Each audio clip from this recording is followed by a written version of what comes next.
में कह रहे हैं कि एक लाइन है, ए है -2 और बी है 2,8, ठीक है। इसको जो है 4 इक्वल पार्ट्स में डिवाइड होता है। मतलब मैं क्या कर देती हूँ, एक पार्ट इसको ले लेती हूँ मैं आर, इसको क्यू, 1 2, इसको एस ले लेती हूँ। देखो 4 पार्ट्स में डिवाइड हो गई।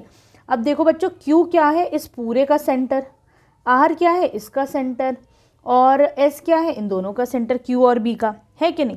तो मैं इसको ले लेती हूँ, क्यू को ले लेती हूँ x, y, ठीक है। अब यहाँ पर बच्चों ये हो जाएगा x1 और 2 हो जाएगा y1, 2 हो जाएगा x2 और 8 हो जाएगा y2, ठीक है। अब देखो बच्चों, क्योंकि q is the mid point, तो मैं कह सकती हूँ ये 1:1 के रेशियो में डिवाइड हो रहा है, ठीक है। मैं क्या करती हूँ, यहाँ पे मिड पॉइंट लगा दूँ, फॉर्मूला मिड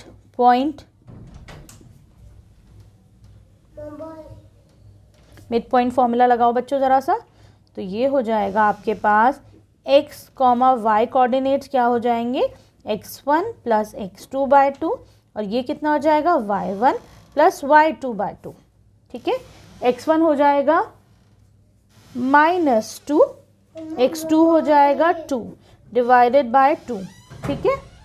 उसी तरीके से y कोऑर्डिनेट क्या हो जाएगा बच्चों, y1 + y2 डिवाइडेड बाय 2, ठीक है। ये हो जाएगा तुम्हारे पास 0, ये हो जाएगा 10/2, ठीक है। तो यहाँ से x, y मतलब ये तुम्हारे q के कोऑर्डिनेट्स हैं, ये क्या हो जाएंगे 0,5। तो तुम्हारे पास q के कोऑर्डिनेट्स तो आ गए बच्चों, है ना, ये हो जाएंगे q के कोऑर्डिनेट्स। अब मुझे r और s के भी निकालने, ठीक। अब देखो, अगर मुझे r के कोऑर्डिनेट्स निकालने तो मुझे पता है r यहाँ पर AQ का मिड पॉइंट है, ठीक है। r is mid point of AQ, क्योंकि 4 इक्वल पार्ट्स में डिवाइड हुआ था, ठीक। फिर मिड पॉइंट फॉर्मूला लगा दो। क्या करोगे अब तुम, इसके कोऑर्डिनेट सपोज AB ले लेती हूँ मैं, है ना। तो ये हो जाएंगे A, B, ये क्या हो जाएगा, दोबारा मिड पॉइंट फार्मूला लिखने की ज़रूरत नहीं, एक ही दफ़ा में, अब एक दफ़ा लिख दिया ना, काफ़ी है। यहाँ पर ये लिखा है ना तुम लोगों ने, तो बस एक दफ़ा काफ़ी है। अब हम क्या करेंगे, x1 + x2, यहाँ पे x2 क्या बन जाएगा, q के पॉइंट्स है कि नहीं। तो ये हो जाएगा -2 प्लस q क्या है 0, ठीक है, आया समझ में। नाउ हियर x2, y2 कितना हो जाएगा बच्चों, 0,5, है कि नहीं। क्यों, क्योंकि अब मैं a और q का मिड पॉइंट ले रही हूँ, ठीक। तो ये हो जाएगा -2 + 0/2, y कोऑर्डिनेट क्या हो जाएगा बच्चों, 2 + 5/2, ये हो जाएगा तुम्हारे पास -2/2 और ये हो जाएगा 7/2, मतलब -1,7/2। ये अब तुम्हारे पास आ गए r के कोऑर्डिनेट्स, ठीक है।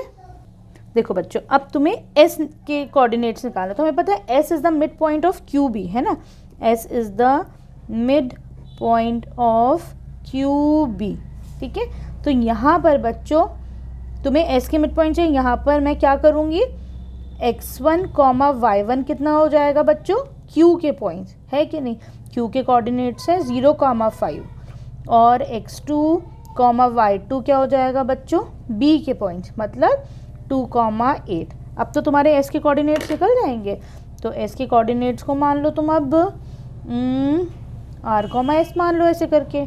तो r, s क्या हो जाएगा बच्चों, x1 + x2, है कि नहीं, 2, 0 + 2/2, 5 + 8/2, ये हो जाएगा तुम्हारे पास 2/2, ये हो जाएगा 13/2, ये हो जाएगा 1,13/2।